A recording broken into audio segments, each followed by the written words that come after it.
In the USA, another 2.4 million people have filed for unemployment benefits in the past week.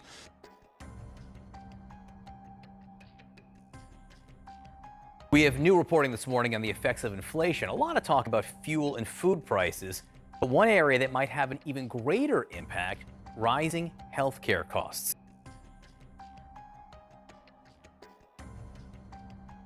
You're in the middle income category, you've likely noticed it's harder to afford a new home. American middle class is going through the most challenging times. Many hardworking American families with incomes that fall in the range of 100 to 250% of the federal poverty level are living in constant economic uncertainty. This struggling lower middle class, which constitutes almost 30% of working-age families with children, has an income range of approximately $15,000 to $60,000, depending on family size and composition. Despite not falling below the poverty line, these individuals and families experience limited economic security, which makes them vulnerable to financial instability. Any significant financial setback could plunge them into a state of economic chaos. One of the most crucial problems is the rent, which takes a substantial portion of the family budget. So in this video, we'll talk about how rent makes the middle class poor. Before moving to the topic, consider subscribing to the channel and hitting the notification bell. Stay informed on the most important economic developments. Thank you. Now, let's get back to the video. In 2022, the number of federal housing units occupied in the United States was estimated to be around 44 million, making it a significant portion of the country's population. The trend of renting has been on the rise since 2010 and is in part a long-term upward swing that started in 1975. This shift towards renting has resulted from various factors, including rising costs of home ownership, economic uncertainty, and a shift in lifestyle preferences. Over the course of 2021, there was a significant increase in the average monthly rent for all types of apartments in the United States.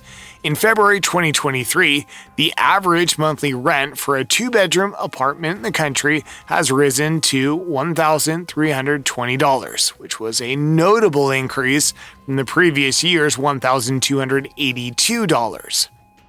It's important to note that apartment rents vary drastically from state to state. For instance, in California, a renter needed to earn an average hourly wage of almost $37 to afford a two-bedroom apartment, double the average wage in North Carolina and triple the average wage in Arkansas. Additionally, it's worth noting that the rental costs were considerably higher than the hourly minimum wage in all U.S. states. According to a report by CBS News Money Watch, the middle class in the United States is increasingly becoming a class of renters. A study by Harvard University highlights the growing number of higher and middle-income Americans turning to rental homes. The report suggests that increasing access to rental assistance, raising incomes for those at the bottom, and expanding the stock of available low-cost housing options is crucial for addressing this trend. Meanwhile, buying homes is becoming more unaffordable for many Americans, as only 21% of the homes that went up for sale last year were considered affordable, according to a recent report by the real estate company Redfin. The increase in rent prices observed over the past 2 years has had a significant impact on inflation rates, making it increasingly difficult for many Americans to afford housing. Although the rate of rent growth seems to be slowing down on a national level, the situation remains dire for most middle-class or low-income renters. The problem lies in the fact that there is a shortage of affordable rental units in the United States, and over the past 2 decades, most of the new rental units that have been built are considered Class A, luxurious apartments that come with fancy amenities and are located in prime locations. This year, however, there has been a record supply of newly constructed apartment buildings coming onto the market, marking the most units delivered since the 1980s. According to Jay Liebeck, the National Director of Multifamily Analytics at data firm CoStar, Unfortunately, despite this increase, 70 to 80% of the new buildings built are still considered Class A, leaving the majority of Americans without access to affordable housing options. The current housing situation in the United States is cause for great concern. Recent findings from a Time article reveal that eviction rates are skyrocketing, with over 1 million filings in the past year alone, as reported by the Eviction Lab at Princeton University, which tracks evictions across 10 states, 34 cities. Situations particularly dire in certain cities, with some seeing an alarming 80% increase in evictions between 2021 and 2022. Alongside this, the cost of renting is rapidly increasing, with the average U.S. rent having risen by 18% in the past 5 years, according to Pew. This has led to the emergence of a new class of Americans known as the rent burden. As more and more people are struggling to afford rent, this is especially true for middle-class people in their 30s and 40s who are finding it increasingly difficult to purchase homes and are thus forced to rent. The situation is dire. Millions of Americans are facing an uncertain future when it comes to housing. Many renters face a significant challenge in their path toward owning a home. They feel like they're out of options. Having rented for years without any real prospects of owning a home, a research team at Today's Homeowners conducted a study that compared the cost of renting and owning over a 30-year period to determine the most cost-effective choice. The Charlotte Observer has published the team's findings, which revealed that long-term renting is currently cheaper than homeownership in 46 out of the 97 major cities researched. Moreover, a survey of 1,000 renters found that 69% of them believe that renting is the best financial decision for them right now. Study also shows that renters will spend an average of $1.26 million over 30 years, while homeowners will spend $1.3 million.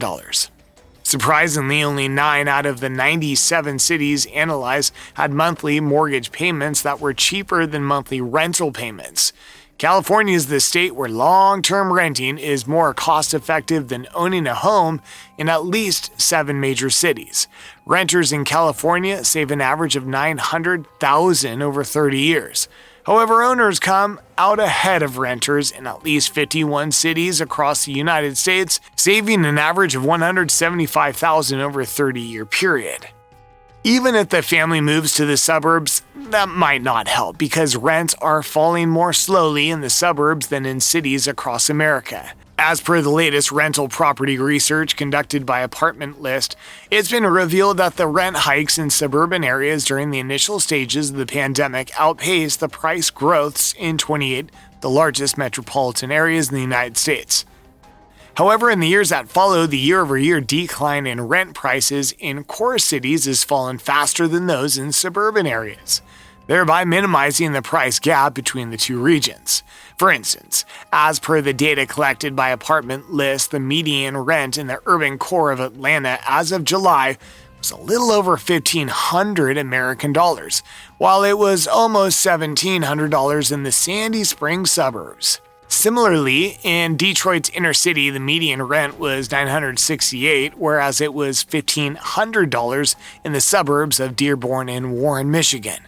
The trend was observed in Portland, Oregon as well, where the median rent in the city was $1,376 compared to over $1,700 in the Vancouver and Hillsborough suburbs.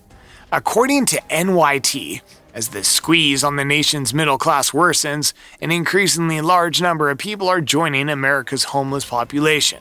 This group is made up of those who live in their cars, recreational vehicles, RVs, or other vehicles. This trend is a clear indication of the economic challenges facing the middle class.